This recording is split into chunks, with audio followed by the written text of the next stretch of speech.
Go ahead.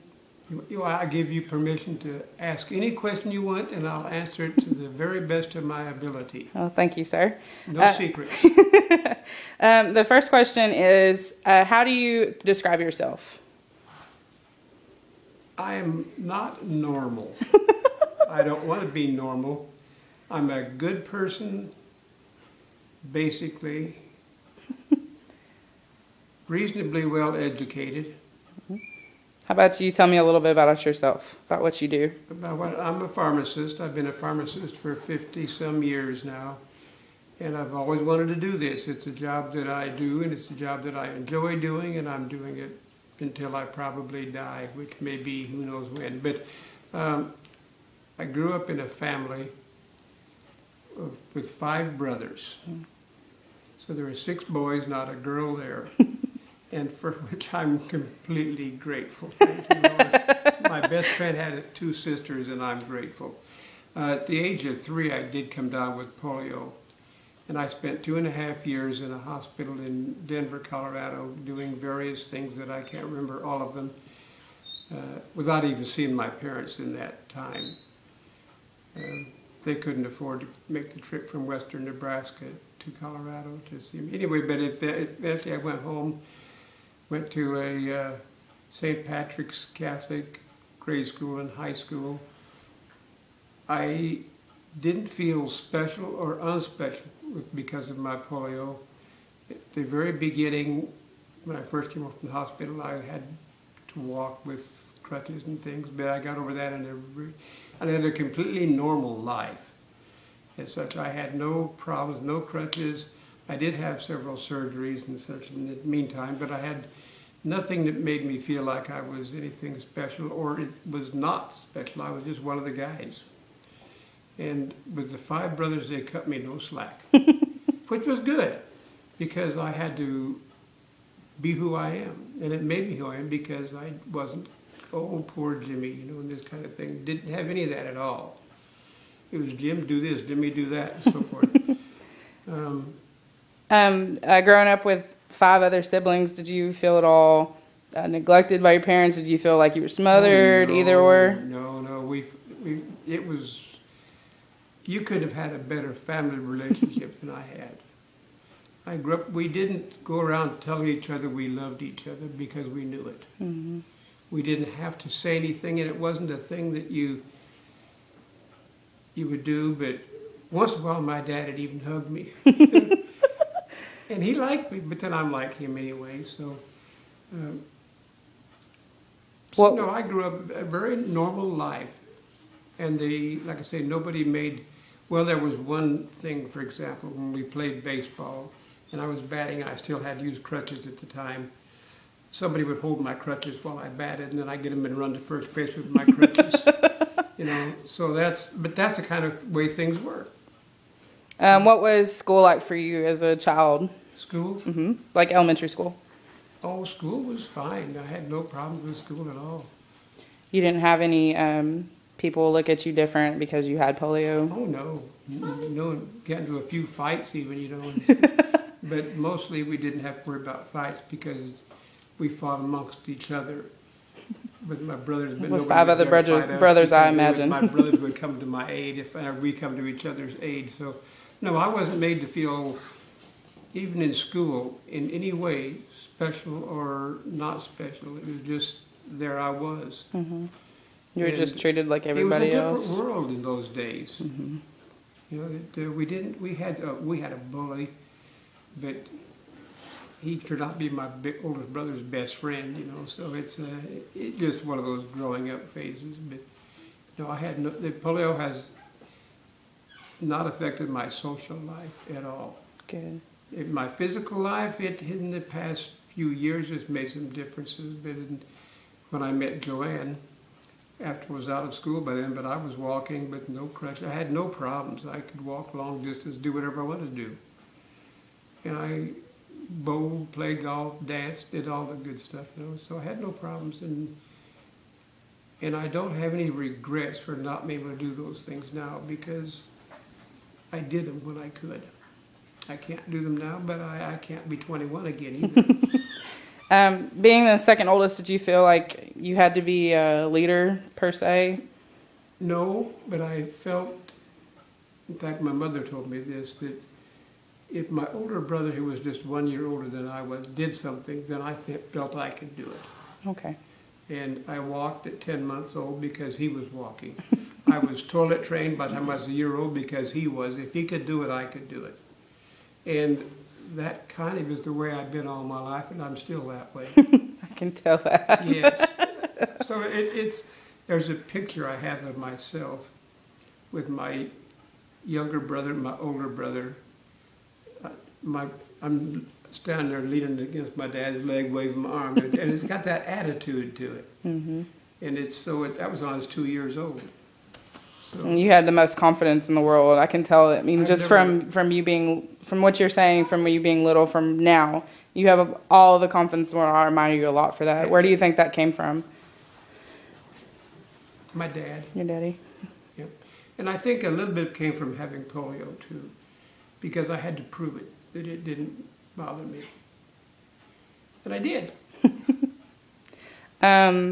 Well, we'll go into the next stage. When did you start dating, and then when did you meet Miss Joanne? Well, I had started dating.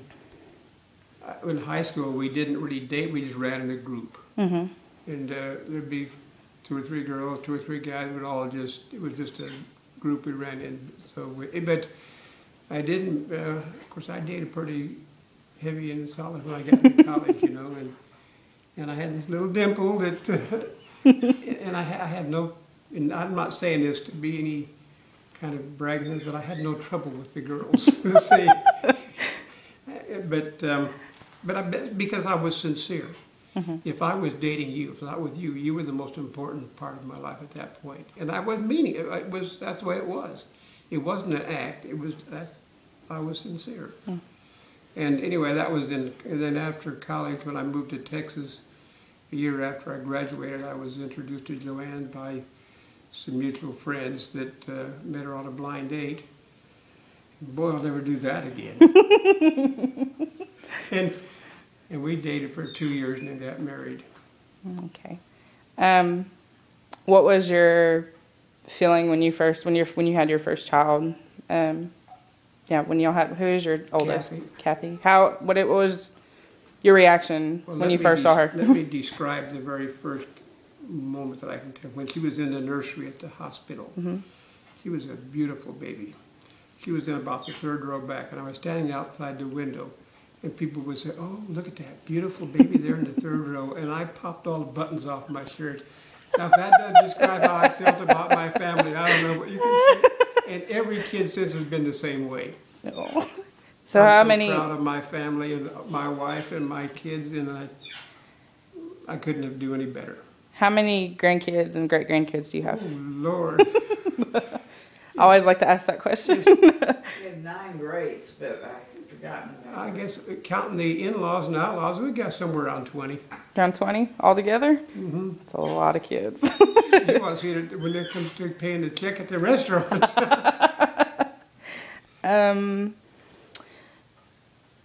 Seeing different generations of even your kids and your grandkids, and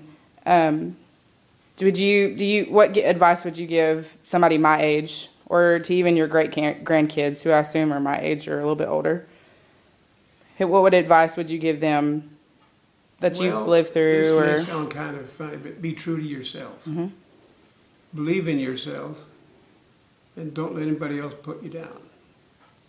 You are who you are, and I even put this in a newsletter I put out. You don't have to apologize for who you are. If you can be comfortable with who you are without apologizing, then you're okay. And you can deal with just about anything that comes along. Is there anything that you regret that you've done in life that you would... Oh, gosh, yes. We've done all kinds of things that we would regret, but they were just little things. Mm-hmm. Could you tell me one that you would think of? Just on the spot? Well, what have I done that I regret? I don't know. I can't think of anything for me either. I don't have anything that it would just be maybe a word I said to somebody or something, but it would be nothing. I don't have no specifics that I don't know if I'd do it over again the same way or not. No, I guess I could say I really don't have any. I have some things I maybe wish I hadn't done at the time. But, Wrong place, wrong time kind of thing. Hmm? Wrong place, wrong time kind of Yeah, thing. that kind of thing. Just a little minor thing. Maybe hurt somebody's feelings without meaning to, and that type of thing. But that'd be about fine, and that would be on purpose. No, no. Is there anything that you have to look forward to? Like anything that you have a goal to set that you want to do? Live till I die, I guess. I don't know of anything right off now. I have just. Is there anything you be want to able do? We have a little shop. I'm out there and I make little weird things out there. You know, I've got owls and bones and fish and all kinds of stuff like that. I cut out with plywood with my little saws out there, and I have all my fingers left still. I just like to see my family grow up and be happy. Can you tell me how old you are, sir? I'm 80 years old. But I was just told today that I'm perky. Well, I'm sorry, but that's the truth. Is there anything that you would want to say to me today if we had met when you were a child or while you were my age? If I had met you when you were my age, is there anything you would tell me? If I had met you when we were both the same age, you mean, at 21 or something? Yes, sir. Oh, Lord, I'd have fed you a line.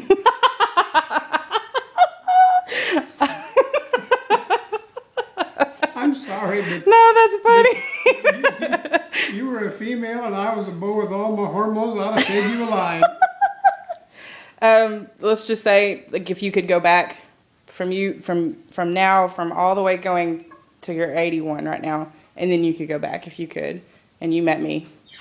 Is there anything that you would tell me other than to be true to myself? Is there? You mean if I knew all that I knew? Knew all that you knew now, and then you could go back and meet me now.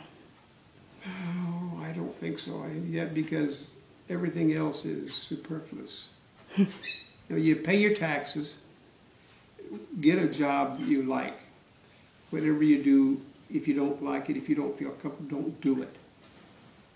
But I based my whole life with one job, well, different story, but with one profession. And I'm happy with it, and I like doing it, and I like working with people like yourself, and I like the customers that come up and dealing with people. Now, if you're not a people person, you'd have to find something else. That's the only thing I can say is just be, whatever you're going to do, be happy with what you want to do. And when you get married for life.